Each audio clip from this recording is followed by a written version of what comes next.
For this year's Tour de France, organizers decided to switch it up a bit. So far, it's working. Every day we've seen something different. Stage 8, we saw the first break of the race survive to the finish.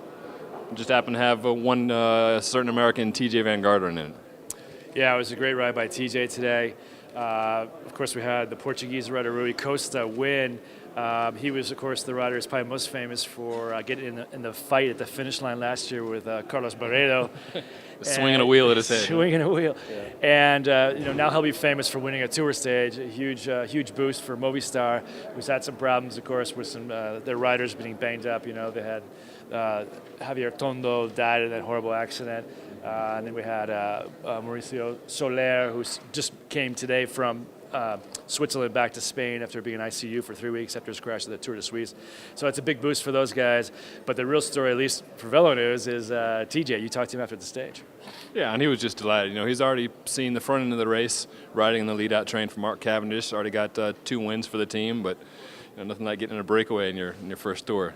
Not that we would know anything about that, but it was certainly a pleasure to watch. Another thing at least I was very surprised about, was seeing Thor Hushovd finish in the front group, hold on to the yellow jersey. It seemed like at the start of the day, no one expected him to finish in yellow, including BMC, who was riding the front for Cadel Evans, who was sitting in second place. There was quite a scene there at the finish line when Tor and Cadel came across the line. Neither one of them knew who had the yellow jersey because it was all kind of strung out there in the end. So they're kind of waiting for the jury decision to see if there was a big enough split for Cadel to get that 1 second. He's been trying all week to get that 1 second on Tor. He's been hanging in there incredibly, really. Tor kept it again today.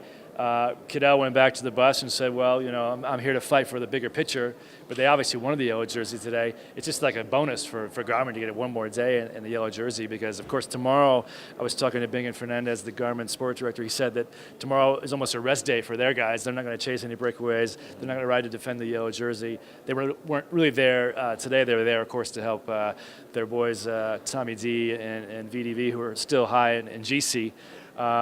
But today really didn't see much really shake out really in the big GC picture. There was a kind of a headwind coming in. The climb really wasn't that steep.